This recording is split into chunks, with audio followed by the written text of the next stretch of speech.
IPL ಅಲ್ಲಿ ಒಬ್ಬ ಹೊಸ ವಿನ್ನರ್ ಹುಟ್ಕೊಳ್ತಾರೆ ನಾಳೆ. ಅದು RCB ಇರಲಿ, ಪಂಜಾಬ್ ಇರಲಿ. ಇದುವರೆಗೂ ನಾವು ಬರೀ CSK ನೋಡ್ತಾ ಇದ್ವಿ, MIನ ನೋಡ್ತಾ ಇದ್ವಿ, KKRನ ನೋಡ್ತಾ ಇದ್ವಿ. ಇಲ್ಲಾಂದ್ರೆ ಒಂದ್ಸತಿ ಯಾವಾಗಲೂ GT ಬರೋರು, ಒಂದ್ಸತಿ SRH ಆಗಿತ್ತು ಅಂತ ಹೇಳಿದ್ರೆ ಹೊಸ ಮುಖಗಳೇ ಕಾಣ್ತಾ ಇರಲಿಲ್ಲ.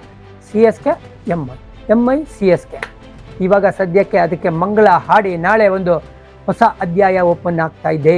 ಯಾಕಂದ್ರೆ ಇದು ಬ್ಯಾಟಲ್ ಆಫ್ ರೆಡ್ಸ್, ಅಂದ್ರೆ ಯಾರು ರೆಡಿಗಿರ್ತಾರೆ ಈ ಒಂದು ಬ್ಯಾಟಲ್ ಆಫ್ ರೆಡ್ಸ್ ಅಂತ ಹೇಳಿದ್ರೆ ನೋಡಿ, ಇಲ್ಲಿ 2 ಆಪಲ್ ಇಟ್ಕೊಂಡಿದೆ. ಅದಕ್ಕೆ 2 ರೆಡ್, ಒಂದ್ ಕಡೆ RCB ಅಂತ ಹೇಳಿದ್ರೆ ಇನ್ನೊಂದ್ ಕಡೆ ಪಂಜಾಬ್. ಇಬ್ಬರದು ಪ್ರಮುಖ ಕಲರ್ ಯಾವುದು ಅಂತ ಹೇಳಿದ್ರೆ ಅದು ರೆಡ್. ಓಕೆ, ಈಗ Ahmedabad will be painted in red ಅಂತ ಹೇಳಕ್ಕೆ ಇಷ್ಟಪಡ್ತೀನಿ ನಾಳೆ.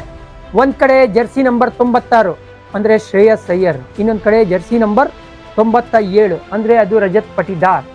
ನಿಮ್ಗೆ ಜ್ಞಾಪಕ ಇದ್ರೆ ಇವರಿಬ್ರು ಕ್ಯಾಪ್ಟನ್ಸು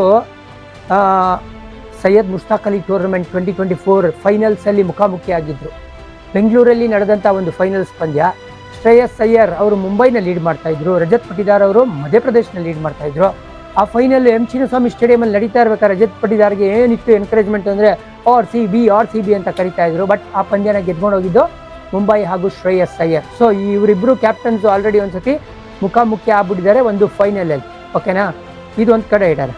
ಇನ್ನೊಂದು ಕಡೆ ಏನಪ್ಪ ಅಂದರೆ ಡಿಫೆಂಡಿಂಗ್ ಚಾಂಪಿಯನ್ ಯಾರು? KKR captain ಆಗಿದ್ಯಾರು?